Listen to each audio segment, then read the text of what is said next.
perspective, what we are going to treat like that. Right.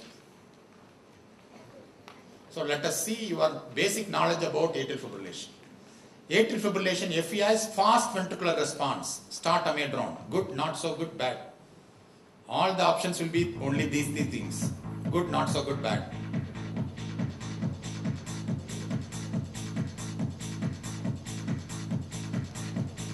Madam, to what time we have the lunch, madam? 1:50.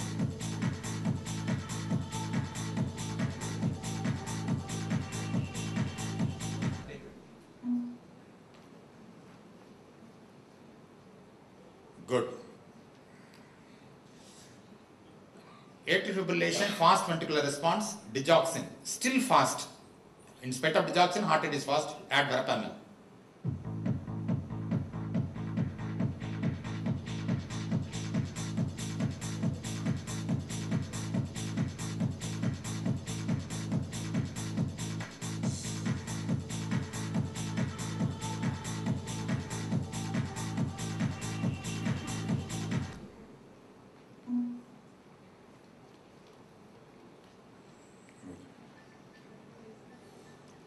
AF, fast ventricular response, normal left ventricular function.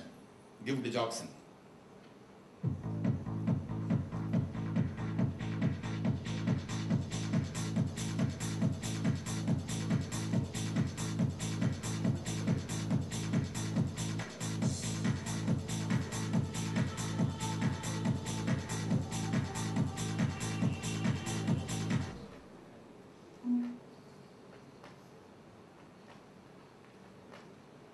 Equally divided. 75 years old, high blood pressure patient, diabetes with atrial fibrillation, add dabigatran. Have you heard of this drug? Dabigatran, 110 milligram. Good, not so good, bad.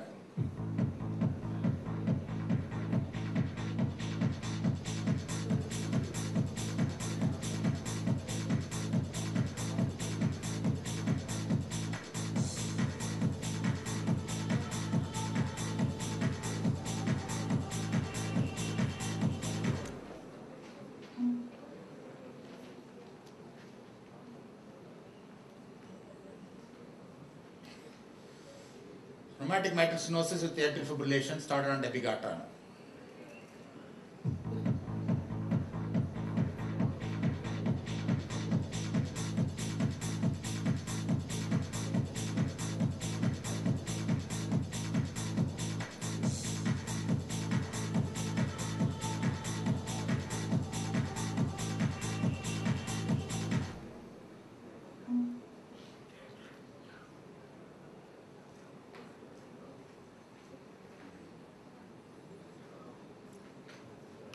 High blood pressure, 75 years, diabetes, atrial fibrillation, on warfarin, INR 2.8, switch over to dabigatran.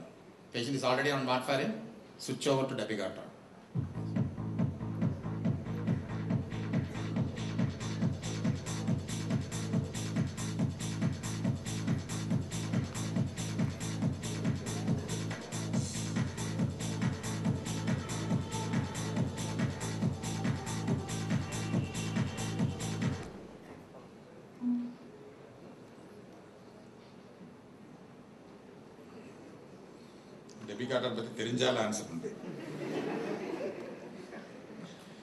So I think it's a lunch time. I do not have much time. Anyway, we'll do some important things about atrial fibrillation. Yes, sir? Yes, definitely that. Nariya words were there.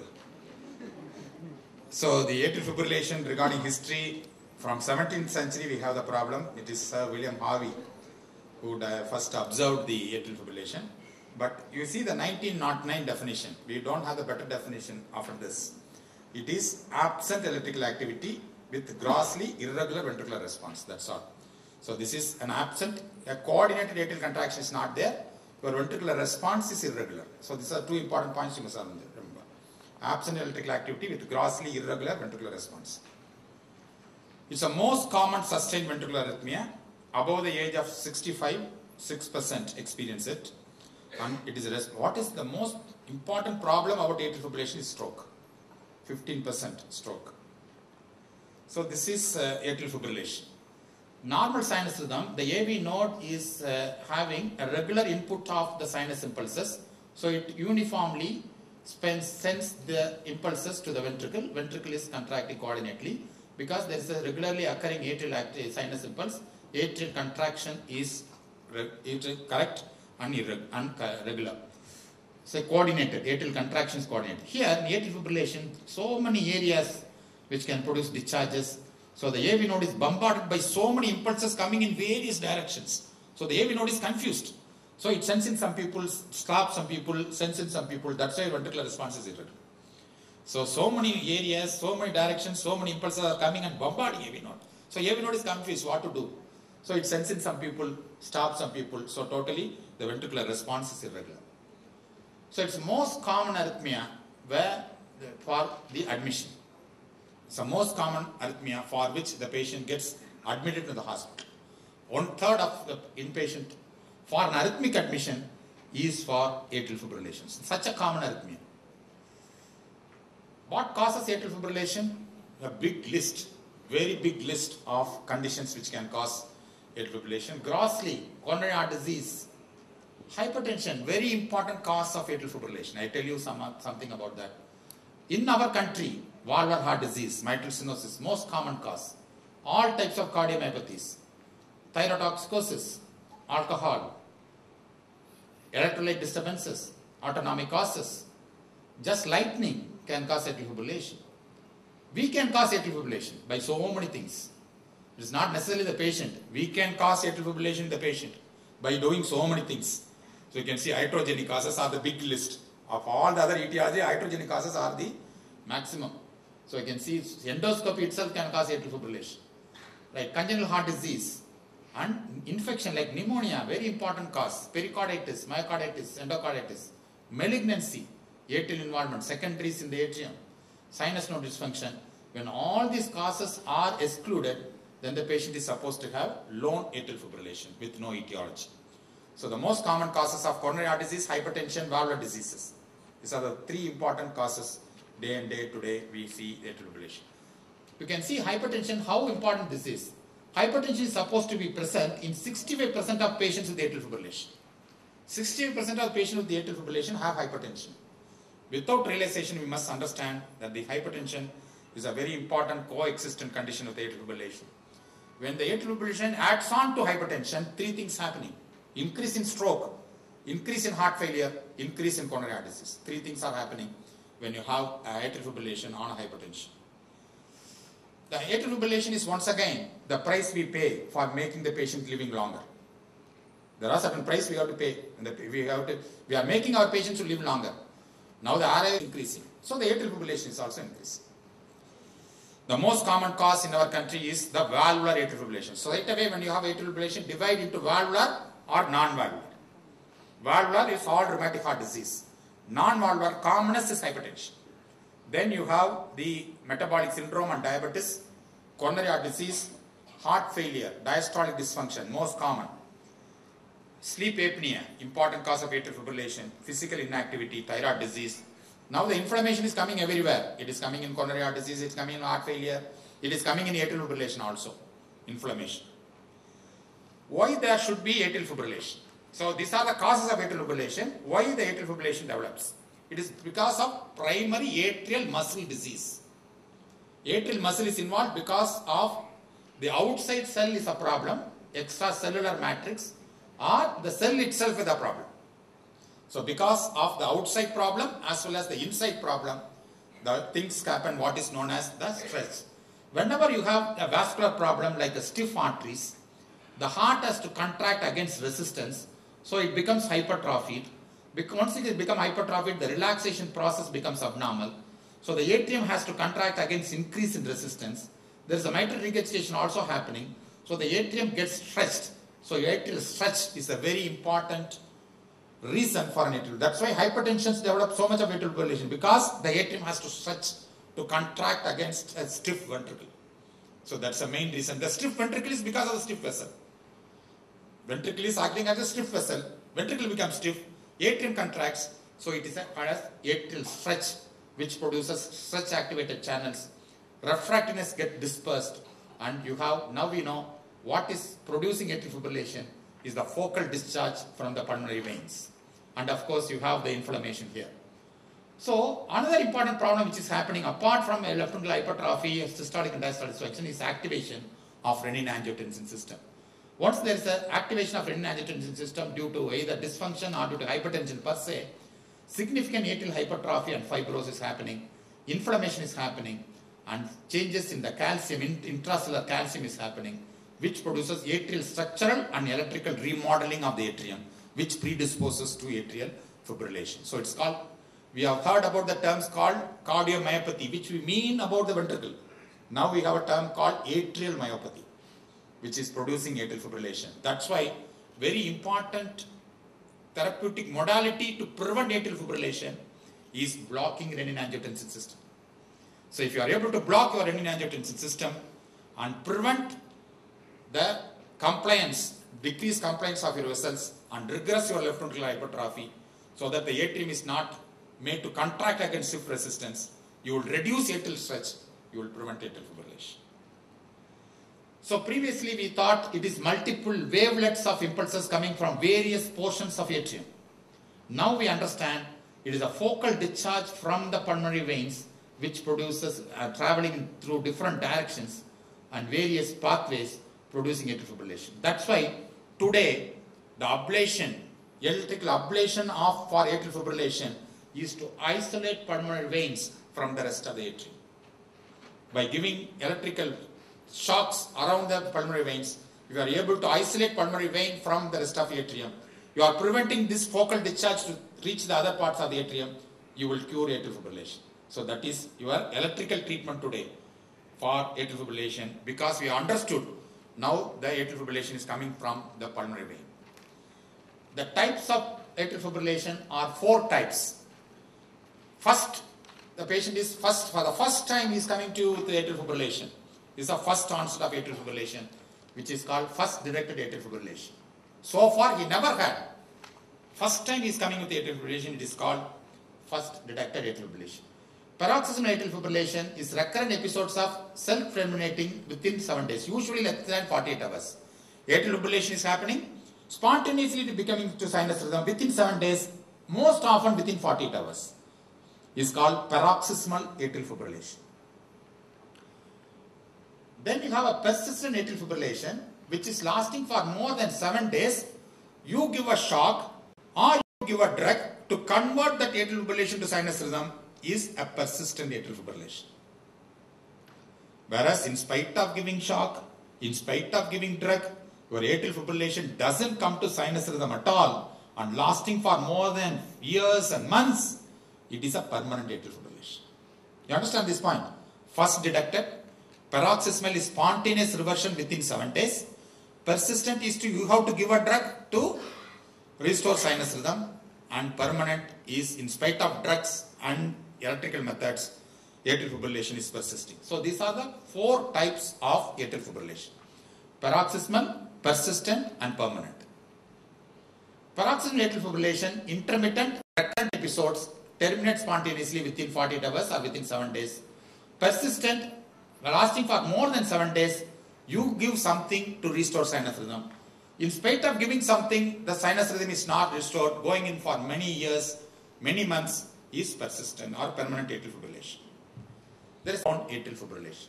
As I told you, the big difference is valvular and non-valvular atrial fibrillation. So this is the types of atrial fibrillation. How to recognize atrial fibrillation? Very easy. These are 3 points. To recognize atrial fibrillation, you have to do from the asymptomatic. Patients can be absolutely asymptomatic. You can detect because of irregular pulse. Symptoms mainly palpitation, heart failure and dyspnea, and the chest pain because of the high heart rate producing demand supply mismatch. Patient can have syncope because of the significant hypotension. The important problem is TIA and stroke, and also the systemic embolism. So these are the presenting symptoms of atrial fibrillation. So decreased cardiac output will produce palpitation, dyspnea and also syncope. Ischemia will produce chest pain. Hypotension will produce syncope. and the clot formation will produce systemic impact. So these are the complications of an atrial fibrillation. The presenting symptoms are because of the basic abnormalities which are happening in the heart. So the symptoms is like a New Heart Association, which is called European Heart Rhythm Society, Heart Association classification. Class 1 is patient has got no symptoms at all, mild limitation of symptoms, moderate limitation of normal daily activities affected, significant limitation of symptoms, and disabling symptom where the patient is not able to do any activity is class. Just like any other New Heart Association, mild, moderate to severe limitation of activity. There are 3 important ECG signs of atrial fibrillation. Absent P wave, well coordinated absent P wave, which is replaced by what is known as a fibrillary waves, which are coarse and small undulating baselines. Fibrillary waves, and your RR interval is irregular. So there are 3 important ECG criteria. Absent P wave, replacement for the fibrillary wave, and the RR interval is irregular. So these are the 3 important signs of atrial fibrillation. The duration of the QRS complex depends upon whether the patient has got subsequent conduction through an aberrant conduction or through the normal pathway. After the atrial fibrillation, after the AV node, if the normal pathway is conducting, the QRS will be narrow. If the patient is conducted through the aberrant pathway or with one bundle branch, it will be a wide QRS. So this is your sinus rhythm. See, you can sinus rhythm normally, normal P wave followed by the QRS complex, regular RR interval. So well-formed P waves, regular RR interval is your normal sinus. Whereas in atrial fibrillation, as you can see, there is no formed P waves. This is replaced by, you can see the fine undulating baseline, fibrillary waves. You see the RR interval here, RR interval here, RR interval here, absolutely irregular RR interval. So this is your atrial fibrillation. So absent P wave, presence of fibrillary wave, irregular RR interval are 3 important ECG criteria to diagnose an atrial fibrillation. Once there is atrial fibrillation, not only your diagnosis, you must always say what is your ventricular response. So atrial fibrillation diagnosis should be followed by fast ventricular response, controlled ventricular response, or a slow ventricular response. So your average heart rate in atrial fibrillation 60 to 100, you say atrial fibrillation with controlled ventricular response. When it's 100 to 140, you say it is a fast ventricular response. More than 140, you say rapid ventricular response. And if it is less than 60, you call them as a slow ventricular response. So this is according to the ventricular response. So heart rate is irregular, so you must always say what response it is. As I told you, commonest cause of atrial fibrillation in our country is rheumatic heart disease, uncorrected mitral valve disease. Then the question comes, how should I calculate heart rate in atrial fibrillation? Normally, how do we calculate heart rate? We take the squares in between the RR interval, 300 by big squares or 1500 by small squares. Very easy. But in atrial fibrillation, it cannot be done because each RR interval is different. So that's why what you do, you can do what is known as an average heart rate. So you must always have the rhythm strip here. So always have in the rhythm strip, you mark the beginning of one big square and count 30 big squares and mark the end of 30 big squares. So here is the period of 30 big squares, isn't it? 30 big squares is how many seconds? 6 seconds. So 0.2 is your big square. So 30 big squares is 6 seconds period.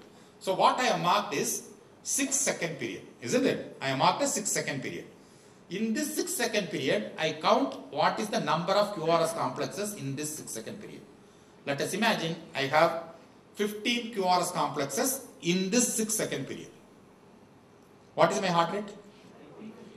Yes? 90. 150. So 6 seconds I have 15. For 1 minute I have 15 into 10 is my 150. So this is my average heart rate. So this is how you calculate the heart rate.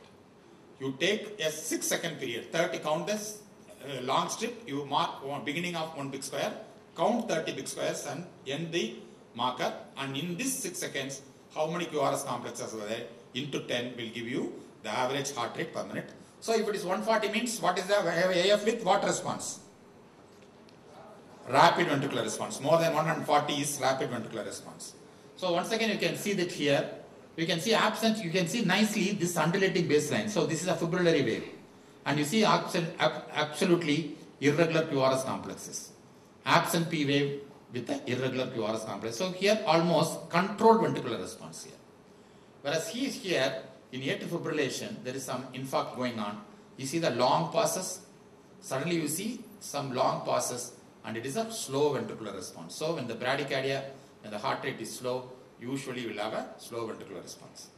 For postgraduates, the examiners are fond of asking, what is the cause of regular pulse in atrial fibrillation? Normally, atrial fibrillation will have a irregular pulse. What are the causes of regular pulse in atrial fibrillation? For example, atrial fibrillation as well as the complete heart block. Only when the atrial fibrillation impulses are coming through the AV node and it is confused and sending irregularly, you have irregular ventricular response. Let us imagine all your impulses are blocked at the AV node. The ventricle will be governed by an independent idioventricular rhythm or idiojunctional rhythm. There, although you have atrial fibrillation, ventricle will be governed by a secondary pacemaker, so you will have a regular heart rate. So, don't be surprised to find regular heart rate in atrial fibrillation. There are certain conditions. Atrial fibrillation with a complete heart block. When the patient is put on verapamil, the verapamil not only controls ventricular response, but regularizes the AV conduction. So, ventricular response will almost look regular in atrial fibrillation when the patient is on verapamil. So, looking at the pulse itself, you know whether the patient is on verapamil or digoxin. In digoxin, ventricular response will be controlled but still grossly irregular. Whereas in verapamil, it is controlled and almost regular. So, it's verapamil. When the patient is on a pacemaker, atrial fibrillation, patient is put on pacemaker, ventricles are stimulated by the pacemaker regularly, then also you will have a regular pulse. When the patient develops a ventricular tachycardia, it will be a regular pulse.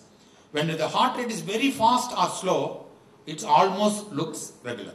Although it is not regular, it almost looks regular when the heart rate is too fast or too slow. So apparently regular pulse in atrial fibrillation, these are the conditions you must think of.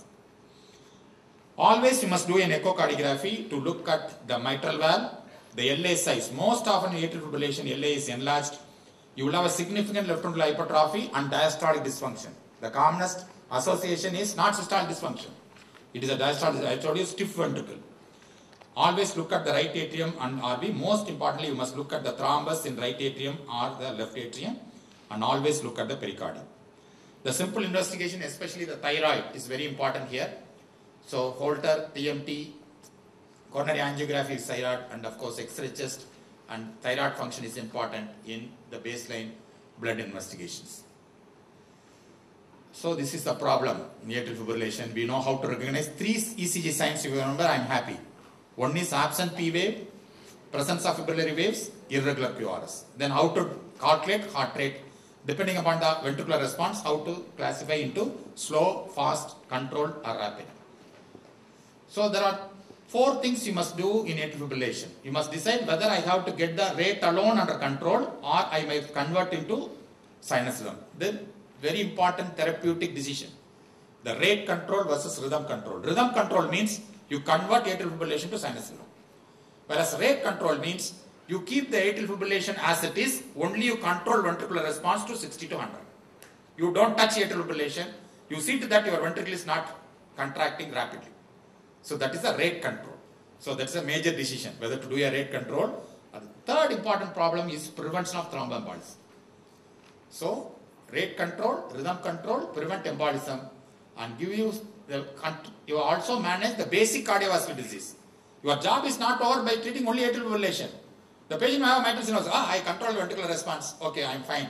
But the patient has got a severe mitral stenosis. So you have to relieve the basic cause. You have to relieve the basic hypertrophy. You have to treat diastolic dysfunction. You have to treat coronary heart disease, basic cardiac cause, and give symptom relief. So decide about rate or rhythm control, prevent embolism, treat basic cardiac disease. So these are the 3 important therapeutic modalities in atrial fibrillation. Is that okay? Now we look at rate or rhythm. That's a problem. Contrary to belief, most often rate control is enough in majority of patients. Not necessarily you convert that into sinus rhythm. If you control the rate to 60 to 100, it is enough. Most often, because it will give you almost lower incidence of mortality and event-free survival even in rate control. There is no difference in quality of life or functional status between rate and rhythm. When we want a rhythm to be seesaw sinus rhythm, patient has got severe symptoms because of the atrial fibrillation. You cannot control the rate. In spite of doing everything, the heart rate remains 120, 140. You have put a digoxin, you have put a verapamil, you have put amiodarone, everything. You cannot control the rate. Then you want to prefer to come to the sinus rhythm. And of course, patient says, sir, I cannot take drugs. I want to have small drugs. I want to have a perfect heart. I want to have a perfect rhythm. Give me sinus rhythm. Patient says, give me sinus rhythm. Then also you have to resort to rhythm control. So these are the rhythm control. So this is how we achieve rhythm control and rate control. Whenever you have a rate control, you have 3 drugs only. Beta blocker, basic drug is digoxin. Depending upon whether you add a beta blocker or calcium channel blocker, if your digoxin is not controlling the heart rate.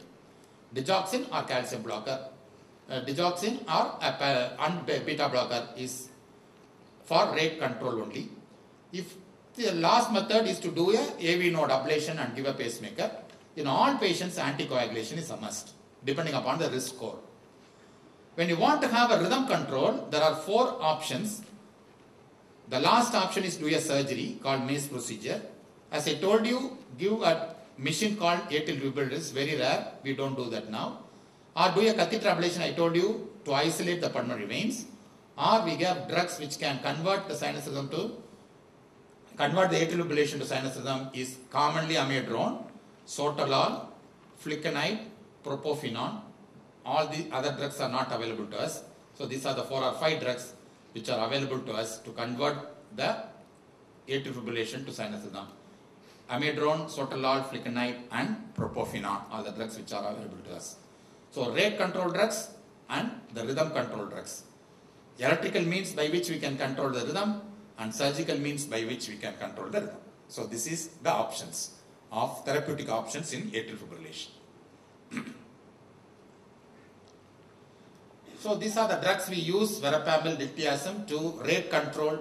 You can use beta blocker, metoprolol, most often used the metoprolol, most often propranolol is used, carvedilol is used. On calcium blocker, it is only between verapamil and diltiazem. We prefer verapamil. This is the best drug to control the rate. Digoxin, of course, the digoxin, I tell you the doses tomorrow, digoxin. And amiodarone is also used, but I prefer not to use amiodarone for rate control, because amiodarone is a drug for rhythm control. So you should not use amiodarone for rate control, right? It is the rate control is only 3 drugs I told you: basic digoxin, add verapamil or beta blocker if the rate is not getting control of the digoxin. Then what rate I have to achieve? What do you mean by rate control? So there are 2 controls: strict rate control or a lenient rate control. As Indians, we always prefer leniency, isn't it? So always prefer a lenient control. If the heart rate is less than 110, I am happy. So prefer to have a heart rate of less than 110. And studies have shown lenient rate control is as good as strict rate control. Strict rate control may have a problem because you have to use a higher dose of drugs, side effects of the drugs and so on. So lenient control is as good as strict control. So your average heart rate, you have to get down to 110 per minute and below. If you are there, do that, you are happy. And not less than 60. So it is less than, it is between 60 to 110 is the thing you want to achieve with the rate control. So in most patients it is digoxin. Digoxin should be given today, 1 tablet on the first day and half tablet in the first 5 to 6 days a week. So no longer the big complex process of digitalization. All this is gone. Now the digoxin is first day 1 tablet, then half tablet. Of course, add verapamil if the patient has got a normal left ventricular function. This is very important, because you should not give verapamil when there is an LV dysfunction. If you are adding verapamil to control the rate, you have to make sure the patient does not have left ventricular dysfunction. When the patient has got left ventricular dysfunction, add carvedilol, not verapamil. If the rate is not getting controlled, patient has got LV dysfunction, the drug to be used is verapamil, carvedilol, not verapamil. Do not use amiodarone, because if it is a long-standing atrial fibrillation, where you don't want the rhythm to be controlled. Rhythm you control only a recent onset atrial fibrillation. Long-standing atrial fibrillation, the atrium would have formed a clot. If you convert that into sinus rhythm, the clot will come out. Patient will have a very nice sinus rhythm, but with the hemiplegia. So that's what you don't want, right? So that's why when you give the rate control amiodarone, sometimes it will convert to sinus rhythm.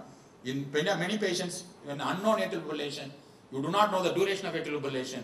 You don't try to convert that into atrial fibrillation. So this is a very complex slide. I make it very simple.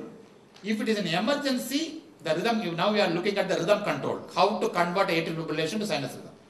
Emergency, always give a shock. Emergency means what? Patient is not having blood pressure, patient not having pulse, patient is confused, peripheral hypoperfusion is there. Whatever it is, you convert that into sinus. It may be a permanent, it may be a persistent. At this point in time, patient is in hemodynamic instability. You have to get the rhythm to sinus by electrical means. So then, if your patient is stable, just you know it's a recent onset atrial fibrillation. 3 days back patient came, there was sinus rhythm. Now immediately the next day the patient is getting, you know it's a recent onset AF. You want to convert to sinus rhythm, patient is stable, you don't want to give him a shock, then we know what is known as a pharmacological conversion. You give a drug to convert the atrial fibrillation sinus rhythm. You have the option of giving amiodarone, you have the option of giving propofenone, you have the option of giving flecainide, and there are 2 drugs which are available. Vernaculant IV is a new drug which is not available. So, flecainide, propofenone or amiodarone. These are the 3 drugs available to us for a pharmacological conversion. How to select these drugs? When to give amiodarone? When to give propofenone? When to give flecainide? Is very simple thing. See whether you have a structural heart disease or no structural heart disease. For example, patient has got a significant cardiomyopathy. He is having atrial fibrillation. That means structural heart disease plus atrial fibrillation. Patient has got absolute normal heart. He has got atrial fibrillation. So there are 2 groups. Use these new drugs like propofenone and flecainide only when there is no structural heart disease. Whenever there is a structural heart disease, use only amiodarone. Finished. That's all. So no confusion of when to use the new drug, when to use the amiodarone, all that. Whenever there is no structural heart disease, you prefer flecainide or propofenone because these drugs do not have significant major side effects of amiodarone. That's why you prefer these drugs. Whereas when there is a structural heart disease, always use amiodarone. Please remember that. That's all regarding the conversion to sinus rhythm, electrical conversion, pharmacological conversion. 3 drugs, propofenone, flecainide, amiodarone. Structural heart disease, amiodarone. No structural heart disease, propofenone or flecainide. So that finishes the side. When you want to have the rhythm control, when the patient has got a hemodynamic instability, cardiovert. In certain conditions, I told you which are the conditions atrial fibrillation is not preferred. Atrial fibrillation less than 48 hours, as I told you, patient does not want atrial fibrillation. Then also you can prefer rhythm control. These are the conditions. This is once again a postgraduate question. The examiners are so fond of asking. What are the clinical conditions in which AF worsens? AF worsens hypertrophic cardiomyopathy. It's a bad, very bad rhythm to have in a HOCM. Left ventricular hypertrophy with a grade 1 diastolic dysfunction, restrictive cardiomyopathy, dilated cardiomyopathy, right ventricular myocardial infarction. In all these conditions, mitral stenosis, increase in rate will precipitate heart failure. Coronary heart disease and demand angina, your heart rate is increasing, and a constitutive pericarditis. So all these conditions, you will have significant increase in problems. So many of these patients, many of these conditions, we want the rhythm to be sinus. But if the patient is in long-standing atrial fibrillation, most of the time we may accept rate control in these patients. If you want to convert the sinus rhythm, you must be careful. Rule out a thrombus, then only try to convert a sinus rhythm. So rhythm control, as I told you, amiodarone for all, the rhythm control and maintenance of sinus rhythm. Now I have controlled the rhythm to sinus and I have to maintain the sinus rhythm. The drug to be used is once again 2. One is the amiodarone, propofenone and flecainide where there is no structural heart disease. Now we have no drug as called dornidarone. The dornidarone is a similar like amiodarone with less side effects. Only thing is dornidarone should be used only when there is a normal LV function. So to maintain sinus rhythm, once again 3 group of drugs, amiodarone for all LV dysfunction, structural heart disease. If you are worried about the sinus, the problem of amiodarone, thyroid problem is there, you don't want to use amiodarone, then dornidarone. Make sure, although there is a structural heart disease, there is no LV dysfunction. When there is no LV dysfunction, no structural heart disease, it is propofenone and flecainide. So these are the 3 group of drugs we maintain sinus rhythm. Catheter ablation of, as I told you about the pulmonary vein isolation, should be attempted when the patient is symptomatic in spite of using all the antiarrhythmic drugs, still the patient is symptomatic only in paroxysmal AF, not in any other AF. The ablation is attempted only, what is paroxysmal AF? Within 7 days it is recurrent episodes. Within 7 days it is getting spontaneously controlled. Patient is symptomatic. Your drug is not able to prevent the recurrence. Then only atrial ablation. Surgical ablation is when you are doing surgery, your mitral heart surgery or open heart surgery, you can give some scars in the atrium. It's called mace procedure. When you are doing surgery, you can do a surgical ablation. The most important problem is to prevent snuff. So rate control, rhythm control. I told you 3 drugs for rate control, 3 drugs for the rhythm control. Maintenance of sinus rhythm, only dorniderone, if the amiodarone is not preferred. So you can see that there is 15 to 17-fold higher risk of patients developing atrial fibrillation, developing a stroke in atrial fibrillation. 17-fold higher incidence of stroke. So atrial fibrillation main problem is the stroke. That's why I think the Gavri has given you scary scores. There are so many scores. I don't want to give you so many scores when you are waiting for lunch and so on. I'm going to tell you about only 2 scores. Chart score and the Haas-Belt score. Only 2 scores. So to decide about whether the atrial fibrillation patient needs an anticoagulation, oral anticoagulation, we look at the risk. The risk is calculated by the scores. This is the old scores people have been using. It's called CHATS 2 score. C stands for heart failure, congestive heart failure, H for hypertension, A for age more than 75 years, D for diabetes. The stroke, previous stroke has got 2 points, that's why it's called S2. The stroke has got 2 points. So depending upon how many points you have a score. For example, you have all the 6 points, your stroke incidence is around 18.2 and so on. Depending upon the score, people have started using. Previously, the people were using this score to decide about 1 to 2 points, assign each for our risk factors, and cumulative scores, people have decided this atrial fibrillation patients need anticoagulation, this patient doesn't need anticoagulation. But now you forgot about this score. Now this score is called CHATS 2 score, VAS risk scoring system, in which all the 5 points, all these 5 points are already there. Isn't it? All the 5 points are there. Plus they have added 3 more points. Patient has got a vascular disease in the form of myocardial infarction or peripheral artery disease. Patient is a female. So patient has got a vascular disease, age between 65 and 74 is 1 point. Female is 1 point. So 3 more points are added to this CHATS VAS score, which has got 9 points. This is to identify truly low risk patient. For example, why this score is not used now is, even the patient has got 1 risk point, we can see the risk is around 2.8 fold, even 1 point. Even the patient does not have anything, the risk is 2-fold. That means in these patients you are not going to give anticoagulation, you are missing a problem. So to identify truly low risk patient, these 3 points are added. So truly low risk score here is 0. Only when the patient has got 0, you should not give an oral anticoagulation.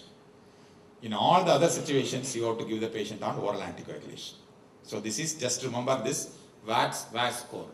So here you can see the VAS score has added 3 more points and identified truly low risk patients. So all these 3 things we have missed. So this is added. So to identify the truly risk patients, we have CHATS and DS2 VAS risk patient.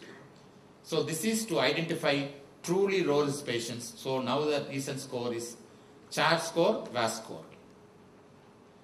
So the important thing we must remember in the warfarin, when we give warfarin for a stroke patient, is to keep your INR between 2 and 3. If your INR is less than 2, stroke risk is increased. If the INR is more than 3, your hemorrhage risk is increased.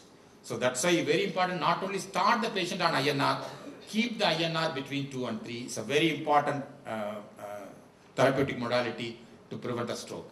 But in practice, 65% with the atrial fibrillation are not on warfarin, and only people with only 1/4 of the patients receiving warfarin and having the target INR. So what is important is not only start warfarin, but maintain INR between 2 and 3 is the most important therapeutic modality in atrial fibrillation to prevent stroke. For that, you have to maintain INR, you must have a good lab, you have to prevent lab errors, you must prevent drug interactions, and of course you must prevent drugs which will interfere with the vitamin K, because these are all vitamin K antagonists, and try to give a simple regimen for the patient. Not confuse Monday 1.5 tablet, Tuesday 2 tablet, Wednesday 3.5 tablets, 4 day 5 tablets, like that. Don't give complex regime. Most often try to give a similar dose in many of the weekdays, and so that the patient patient taking drugs correctly and compliance is proper. Now the problem with the warfarin is bleeding one. We are very difficult to keep the INR in target, patient's compliance and so on. That's why novel oral anticoagulants have come. There are 2 novel anticoagulants. All the warfarin is blocking the vitamin K dependent clotting factors. The novel anticoagulants are the factor K inhibitors and thrombin inhibitors. Today we have the thrombin inhibitors with us, which is dabigatran. Dabigatran is direct thrombin inhibitor, oral direct thrombin inhibitor, whereas rivaroxaban and apixaban are 10A inhibitors. Today we will concentrate only about the thrombin inhibitor. So rivaroxaban and apixaban are acting on 10A, and dabigatran is available to us today, which is available to us. It's a thyroid inhibitor, and it is dialysable and it is primarily developed for venous thromboembolic prevention, but it is now used for atrial fibrillation. The very important thing is, very important major advantage of a novel oral anticoagulation is you need not do an INR. You need not do an INR and follow the patient with a 2 to 3 level of the therapeutic intervals and so on. So this is a very big advantage of using the oral thrombin inhibitors like that. So this is how we use. When the patient is less than 65 years, no risk factors, including females, patient does not, so CHADS-VASc score is 1, but the female is 1. So CHADS-VASc score is 0, no antithrombotic therapy at all. When the CHADS-VASc score is 1 or more, you have to start the patient on oral anticoagulant therapy, and depending upon, you have to assess the bleeding through another score which is called Haas blood score. Depending upon that, you have to select either novel oral anticoagulations or vitamin K dependent anticoagulations. So anything more than 1 or 2 of this score, patient should be on oral anticoagulant. When it is 0 only, the patient should not be on oral anticoagulant therapy. So when to use the newer oral anticoagulation, novel oral anticoagulation therapy is the 2 situations. One, the patient is not able to take INR, not able to do INR, or INR cannot be kept between 2 and 3, patient is not coming, then you can switch over to oral, no newer drugs like dabigatran. Or patient, for example, even all atrial fibrillation, CHADS-VASc score is more than 1, you can select now that novel oral anticoagulation drugs instead of the original vitamin K antagonist. So now the newer drugs can be replaced. The older drugs can be replaced by the newer drugs like dabigatran. Dabigatran is a thrombin inhibitor. No INR is required. You can use it for patients with atrial fibrillation instead of warfarin, but only in non-valvular atrial fibrillation. Please remember that. Only in non-valvular atrial fibrillation. For all valvular atrial fibrillation, it is still warfarin. I will tell you very important message. Only all valvular heart disease, rheumatic heart disease, atrial fibrillation, it is only warfarin, not dabigatran. Dabigatran is only for non-valvular atrial fibrillation. You can use instead of warfarin. But patient is on warfarin, INR is nicely controlled, patient is stable, not necessary to change over to dabigatran. When you want to change over to dabigatran, when the warfarin cannot be used, INR cannot be kept, patient is not coming regularly, you can change over to dabigatran. When the patient is regularly coming, he is comfortable with warfarin, INR is between 2 and 3, there is no need to change to dabigatran because dabigatran is costly, warfarin is cheaper. So you need not change over to dabigatran. So these are situations. This is another score, bleeding score. There are, once again, the problem is whatever has caused the stroke can cause the bleeding. Hypertension, abnormal renal or liver function, bleeding tendency, labile INRs, elderly patients, patient is using drugs or alcohol, and you have a score of 9. So whenever you have an indication to use an oral anticoagulation, but the blood score is more than 3, you must be very careful and keep on monitoring this oral anticoagulant therapy very carefully, because that patient also has got bleeding risk. So it's very difficult to remember. What I do is we have to have this chart in our ICU. Chart SWAG score and has blood score. Each patient will look at the score and decide, because it's very, very difficult to remember all this. So the patient has got a chart in the ward or in the ICU. Each patient of atrial fibrillation, you decide what is his bleeding score, what is his score, risk of stroke, risk of bleeding. So in these patients, you decide about the oral anticoagulation, novel oral anticoagulation, and also the risk of bleeding. So the takeaway messages will be to prevent an atrial fibrillation, not to treat an atrial fibrillation. If you are able to give AC inhibitors, ARBs, statins, and prevent inflammation, you will prevent inflammation, rigorous left ventricular hypertrophy, and stop the renin-angiotensin system, you will prevent an atrial fibrillation. So this is all called upstream drugs. The upstream drugs are the drugs which are preventing atrial fibrillation. They are AC inhibitors, ARBs, and statins. So in hypertensive patients, if the patient is put on these drugs, atrial fibrillation can be prevented. As you can see it here, when the patient put on AC inhibitor or ARB, significant decrease in atrial fibrillation. So you can prevent atrial fibrillation by using the appropriate drugs which can block the renin-angiotensin system, which can block the inflammation. Statins prevent atrial fibrillation by blocking inflammation. They prevent atherosclerosis by blocking the inflammation. So that's why they are very good drugs to prevent atrial fibrillation. So very simple: rate control, rhythm control, rate control, digoxin, verapamil beta blocker, rhythm control, amiodarone, propofenone, flecainide, maintenance of sinus rhythm with amiodarone and doniridone, prevention of stroke, oral anticoagulation, novel oral anticoagulations, chart SWAG score, more than one anticoagulation, non-valvular atrial fibrillation, newer drugs can be tried instead of warfarin. But warfarin is stable, you can still continue warfarin. For valvular atrial fibrillation, it is only warfarin. And try to prevent atrial fibrillation by appropriately addressing the basic disease like ventricular compliance, left ventricular hypertrophy, as well as inflammation. I will go to the post-test.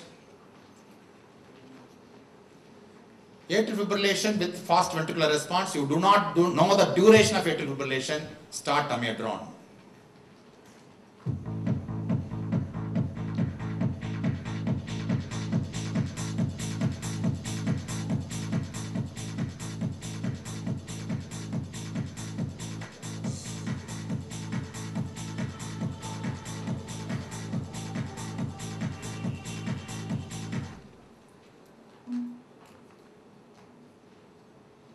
Good. 51 has become 30, but here it can bad is increased. So why? When you do not know the duration of atrial fibrillation, don't start amiodarone, because amiodarone is a rhythm control drug.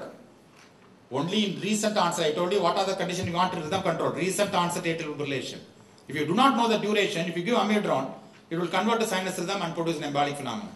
That's why you don't start in any atrial fibrillation straight away amiodarone. It is only the rate control.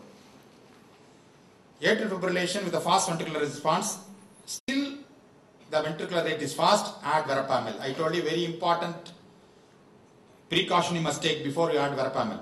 So that you do not know here. Good, not so good, bad. You are adding verapamil.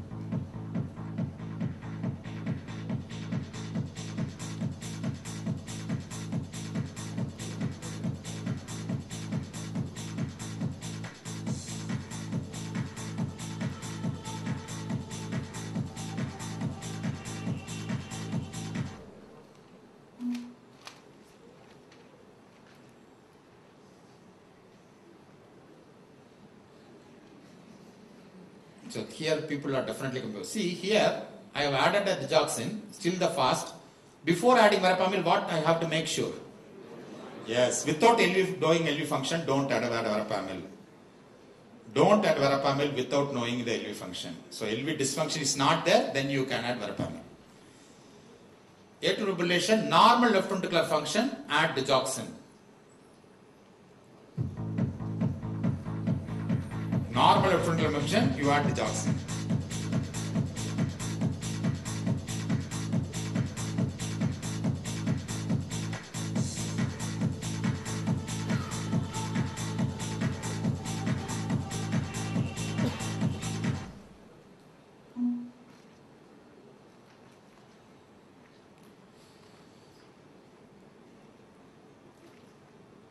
So 9 to 33.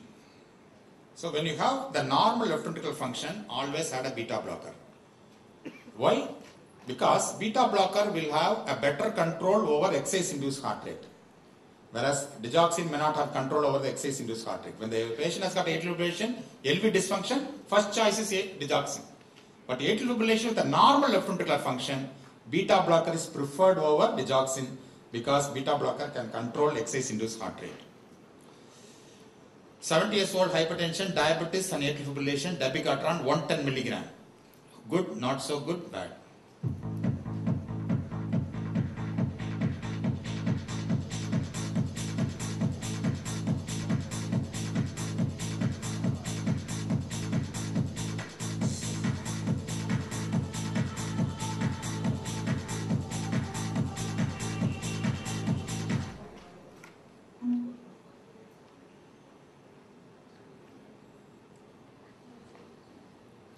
Yes, good, okay. Why I have said not so good here is the dose of dabigatran is 150 milligram BD. That I have not told you, that dabigatran is 150. You can use it instead of warfarin, all right. But the dose you must use is 150 milligram BD. That is the dose in which it has shown equal or better benefit than the warfarin. You can see that warfarin versus dabigatran. We can see that here. When you use only 150 gram, not only ischemic stroke comes down, but also the hemorrhagic stroke comes down. So it's a very good drug to be used instead of warfarin only in non-valvular fibrillation, but the dose is 150 milligram BD. Rheumatic mitral stenosis with AF, started on dabigatran. Good, not so good, bad. At least for this I need 100% right answer. At least one message you are very clear. I want this message to be very clear.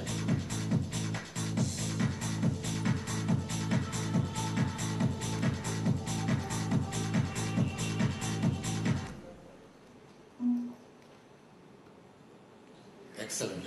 Still 93. So this is a very important message for valvular atrial fibrillation, still warfarin. 70 years, hypertension, diabetes, warfarin, INR is 2.3. Switch over to dabigatran. He is on warfarin. INR is 2.8. Whether you will switch over to dabigatran. He is a non-politician. That means he is not rich. He is non-politician.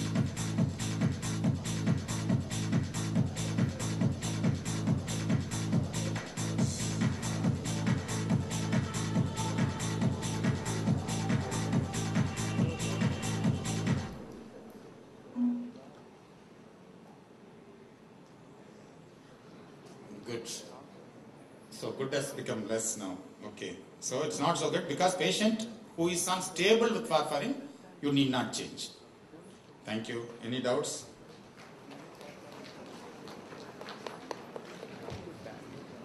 You are very hungry. You can. Yes.